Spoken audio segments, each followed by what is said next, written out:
男嘉宾小许27岁，来自湖南，营销经理；女嘉宾小唐24岁，同样来自湖南，无业。来，有请两位。欢迎两位，愿意在这个现场公开箱子里的秘密吗？我愿意。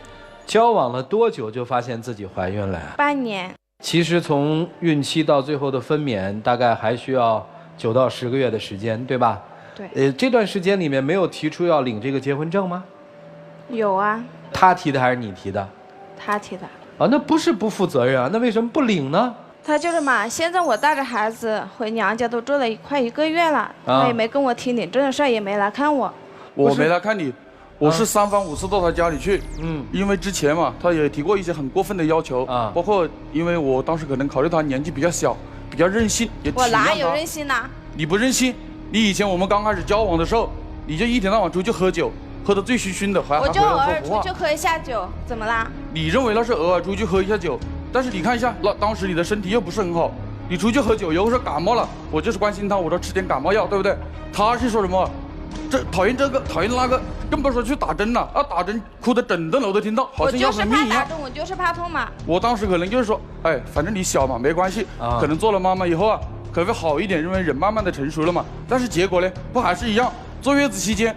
因为我们的习俗是不能吃个辣的或者炒菜嘛，对他的身体不好，对小孩的身体不好。那个都是老一辈的思想，我都在网上查了，吃了又没有关系。难道你就不会体谅一下吗？我老爸老妈也是这么大的年纪了，他要照顾你，还要照顾小孩，他也是为了你的身体好，你就认为啊，我老爸老妈或者是什么刻意或者怎么样子的，就是不符合你的口味。我说你任性，你还不信。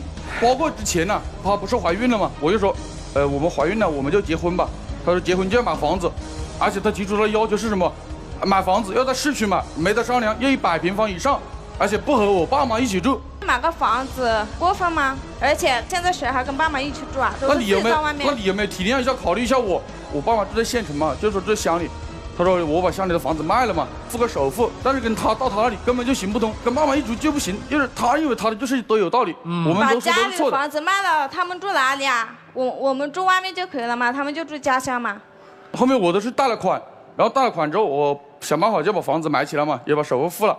结果他装修也是一样的，因为他怀着孕嘛，家里可能装修他就去不了嘛，因为工作当时我也有我自己的事情，我老爸老妈呢，就是可能在这个贴那个厕所的瓷砖了，没有去问他，稍微简单一点。他呢一进来就指这个瓷砖，这是谁选的？这什么东西？那个瓷砖本来就选的好丑啊，那颜色。我们结婚的话肯定要选漂亮一点的。你的想法都是左也要漂亮，右也要漂亮。我们本来买的房子就只那么大，不管我爸妈在家乡有没有房子，我在想到时候他来我们这里住啊，也要留个房间给他。我小孩长大了嘛，也要有个房间。我给他想，就改个房间给我小孩。他说什么要改个衣帽间，就是很大的个房间，放衣服放镜子。他说要化妆什么的。女人本来就爱漂亮嘛，我要一个属于自己的化妆间，属于一个自己的服装间，怎么了？你爱漂亮，什么都要属于你的，前面的都依了你。我就说，就买了家具那些东西啊，就稍微可能买便宜一点的，等经济好啊，我到时候就换不。他也说不行，一辈子就那么一次，肯定买好一点的。我买那个差的又不好看。你结婚之次，我结婚也只一次，你那也好，这也好，你也没体谅一下我呢，是吧？看你们俩的情况，一次不太可能了。接着说。我记得还有一次还更过分的，就说那时候生了小孩也有一段时间了，我老爸老妈照顾小孩呀，也比较辛苦不？我老妈就打个电话给我，她说儿子，她说我今天有点头疼感冒或者怎么样子。我说这个好办了，我说我打电话叫我老婆回来了，肯定要照顾一下，对不对？我打电话给她，她说什么啊？现在没时间，你又没有正式的事情，为什么你不能第一时间赶回来呢？我不是说了，我跟朋友在外面有事吗？他就是感冒一下，带一下孩子，我晚一点就回来了，又没有关系。那是的，你有没有想过，你感冒的时候，那你又休息多久呢？是什么样的状况呢？有没有带小孩呢？那我爸妈也是那么大的年纪了，你有没有体谅一下？既然他回来还说，说我什么我老爸老妈可能是。我能拦一句吗？可以啊。你今天来是跟他分手来的是吧？其实也不是的，其实我还是就是说，因为他年纪比较小，比较任性，我就想在这个舞台上面老实提醒一下他，让他有所改变。因为毕竟这个东西，因为我跟他在一起还是有感情的嘛，2年了嘛。我听你这男版的祥林嫂啊，这絮叨啊！我问问姑娘哈，这个你们俩领结婚证了吗？先明确。还没有。现在是一个什么状况呢？现在就是我就老是跟他吵架嘛。我现在就是带着孩子回娘家，都住了快1个月了。男孩女孩？男孩。多大了现在？快1岁了。那你们俩这事儿拖得也还挺久的了。你为什么要回娘家？你能告诉我吗？他骂我，要叫我滚啊。他为什么叫你滚？我就说他母亲是装病啊。我就是晚了点回来，他就骂我啊。什么叫他母亲装病？他打电话跟我说他母亲生病了嘛，叫我回来带孩子。我那时候就是约了朋友在外面聚一下，就想晚一点回去带孩子也没关系嘛。他听到了他就说我呀，叫我走啊，我就抱着孩子我就回去了。等于你未来的婆婆在帮你带孩子。生病了，你没及时赶回来，是这么个意思吧？对。好，那这个男生平常他对你好吗？平常对我还好。还好。就是我坐月子的时候，我打电话他又不接呀，而且发短信也不回呀。那你有没有想过，因为之前搞装修啊，包括这些东西这事情，我的工作也耽误了，是吧？我就想在工作方面多投入一点。然后你做了些什么？回去之后就是查我的电话记录，查我的短信。他竟然还叫他表哥到我公司去，他就说，哎，我这个不负责任，那个不负责任呢。我说什么？他表妹在家里坐月子，我在外面一天到晚怎么样？谁叫你打电话又没有接啊，短信也不回啊，我就叫他去看一下怎么了。那我也有我的事情不？我不可能说一天到晚就是因为你的事情就一天到晚跟着你转不？我也要养家糊口不？如果我工作不继续努力的话，那我们以后日子怎么过呢？等于女生在坐月子的时候怀疑男生在外面不太好，是吗？查实了吗？没有就是个怀疑哈行，男生一肚子委屈是吧？这已经不是第一次说什么为一点小事争吵回家了。我这次我去了几次，他老妈就说，你看隔壁某某某，跟他老婆买了个车，就是20万，我已经花了这么多钱了，我去抢银行都没这么多钱了。本来就是我那么年轻就给你生了个孩子，我要辆车怎么了？但是你有没有想过，你要辆车没了，我的经济状况是这样子的，我们以后是为了更好的过日子，而不是跟车或者怎么样子，你说对不对？你也要为我考虑一下嘛，老是比人家说人家有车，人家怎么样，我们又不是第一天认识了，对不对？你认知道我这个状况，好，是吧？听明白了，你还想跟他结婚吗？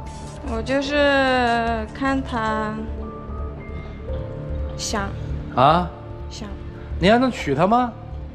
我觉得他一点。就是说，在这任性方面或者要求方面一点都没所改变的话，我觉得我要冷静一下。问女生没工作是吧？没有。他不跟你结婚了，孩子谁要啊？我要。你要吗？我要啊，那是我的，我干嘛不要？那也是他的呀，怎么办？嘿嘿，绑在一起了，分手还难，这也不能算离婚。这也没结呀，对吧？好的，老师们看怎么办呢？让我们一起进入丘比特问卷。一直你也在口口声说他任性，所以从认识到基本到现在，他所有的任性，你都基本上以包容忍让来结束，是吧？对，基本上都是这样。对，你知道任性是怎么回事吗？小孩一哭，爸爸妈妈马上就怎么样引起注意了，哟，这孩子怎么哭了，是不是？所以任性呢是希望引起身边人的注意，跟你交往也是一样，任性啊，对吧？你又喜欢他，就慢慢控制你了。但是你有没有想过呀？他每次任性都成功了呀，每次任性都达到他的目的了呀，每次任性都让你屈服了。最后如果是我的话，那我以后也经常用这种方法来控制你。他的任性前半部分是他父母培养出来的，但后半部分是由你培养出来的。一开始你就太过于宠他，没有原则性的这种退让，导致了今天这种被动的局面。但是对女生说一下，有些事儿是要还的。你做的事情如果是过多的索取的话，终究有透支的时候。所以现在处在这么一个尴尬的境地，也思考男朋友说的话，哪些要求是不是让他为难了。如果超过他的能力了，他会非常的累。他也是希望你能对他好，能够去体谅他，也琢磨自个儿是不是有些行为上也应该从原来的那个小孩的状态稍稍变成一个大人的状态，变成一个妈妈的状态。所以有些事情呢，各自要让一步，这样的话呢，才有可能走在一块儿。我们俗话说这个阴天下雨有可能不知道，但是你自己兜里有没有钱应该知道。他觉得他为他们家传宗接代，尤其生了儿子，就是他们家的大功臣了。他以功臣自居，我们叫量体裁衣，自己过好自己的小日子。幸福的每个人的标准是不一样的。买车没有错，但是他的经济那个承受能力，他可以不可以？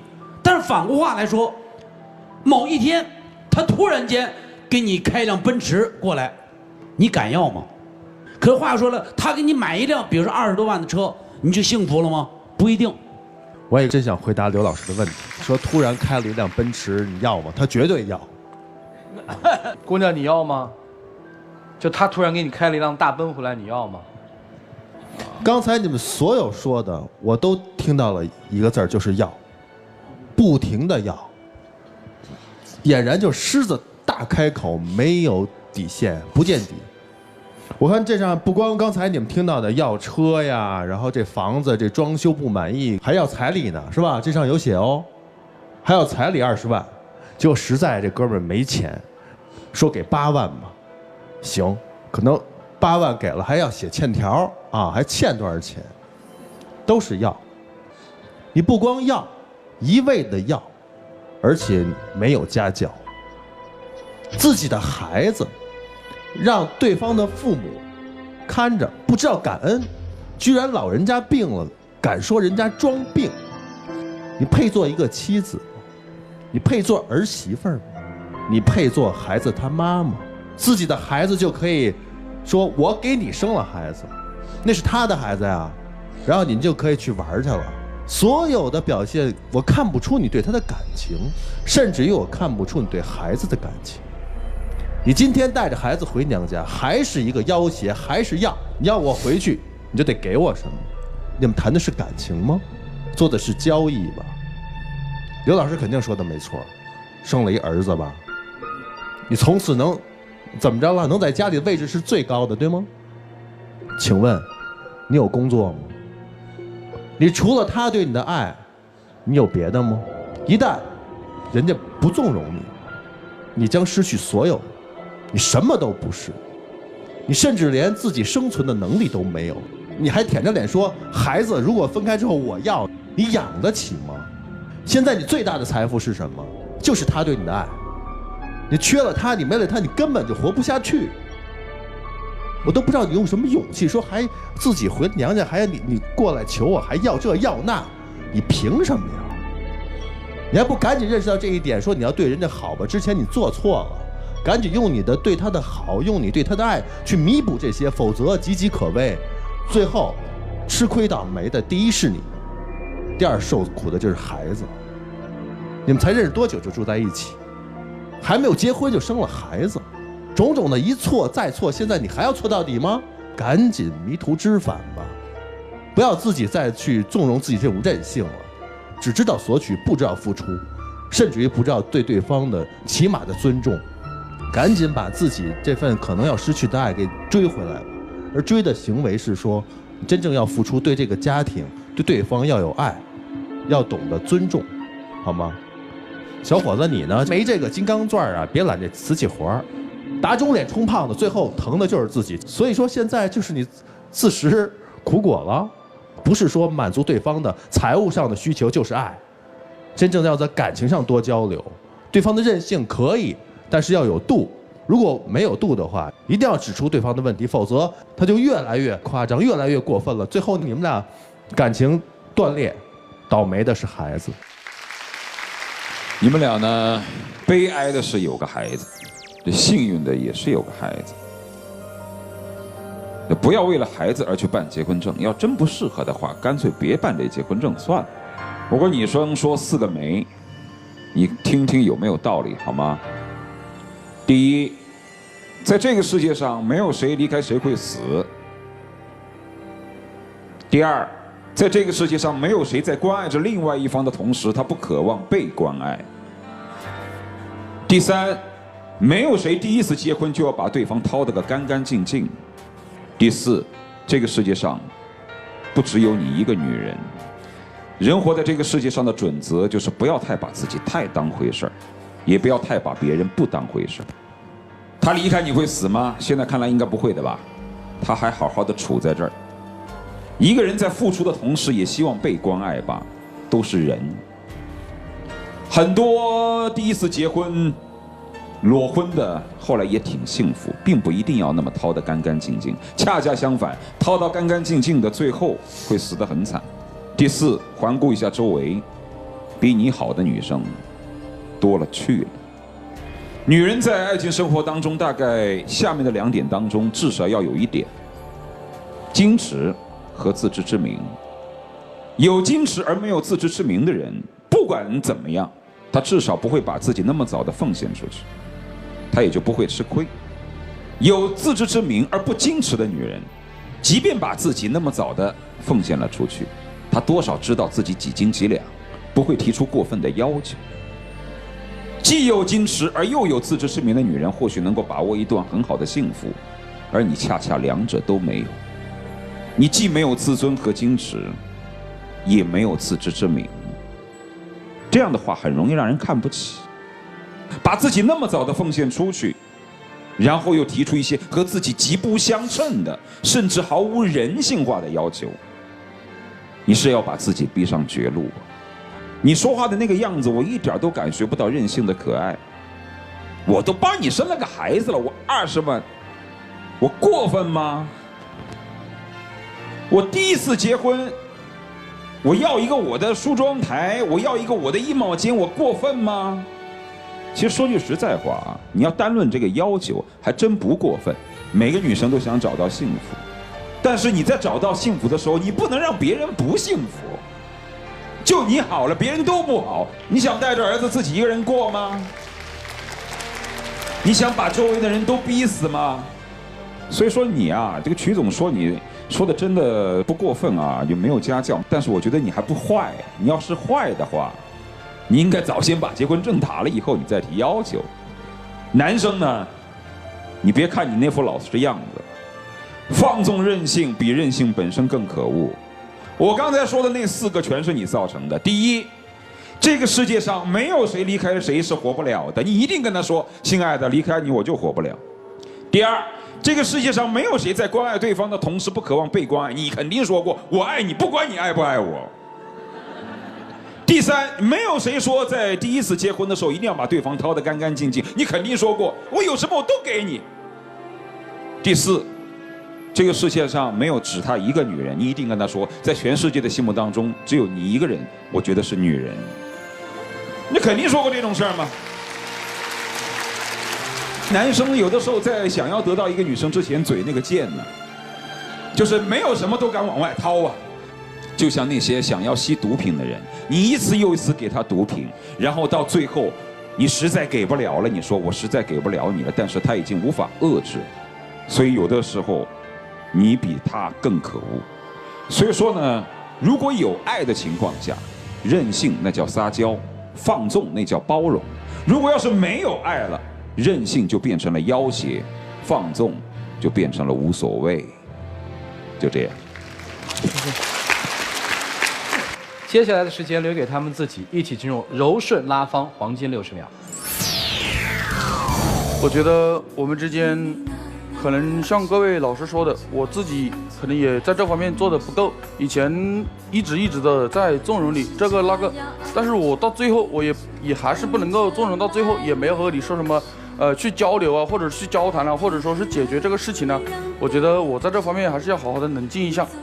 我刚刚听了评委老师的话，我可能是有那么一点任性，但是吧，我觉得我那么年轻就跟你生了孩子，我要不撤我也不过分，我要不撤也不过分。来，请亮灯。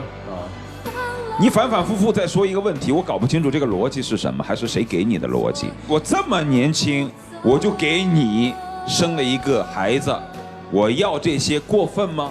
这话是谁跟你说的，还是你自己说的？我自己说的。那你解释一下，什么叫我这么年轻，我就给你生了一个孩子，我要这些过分了吗？什么意思？你说呀。我本来就觉得这么年轻给他生了孩子很亏啊。那你年轻你不生孩子，你干什么呢？事实上你也没干什么呀，孩子是人家在带，你也没找工作呀，你在玩啊，你不生孩子你能干什么呢？我说白了，你作为一个女人，到目前为止，你真正能做的一件事，也就是生孩子，干不了，其他你都没干。还有，我给你生孩子，你给他生孩子，生孩子不是你的工作，你要心甘情愿的去生，心甘情愿的去养，去爱他，你才能成为一个真正的女人。否则的话，你真是白有了这个功能。珍惜眼前吧，爱就领结婚证，不爱就考察考察，千万别为了孩子委屈了你们两个大人。来，请交换箱子，交换吧。两位请回，请关门。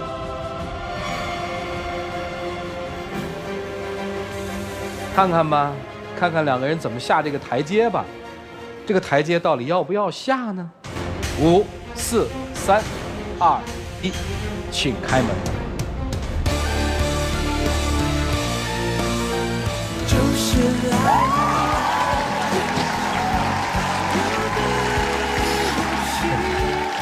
给买车不？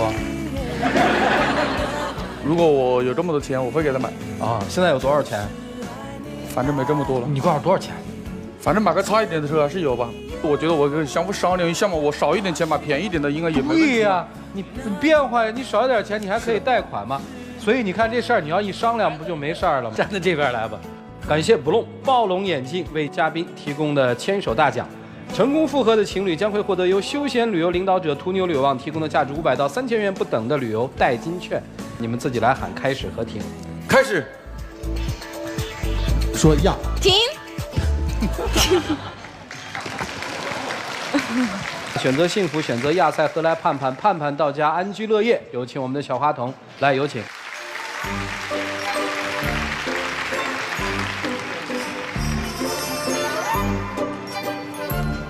谢谢你们啊，各位，让我们一起来见证他们的求婚仪式。亲爱的，我们回去领结婚证吧，嫁给我吧。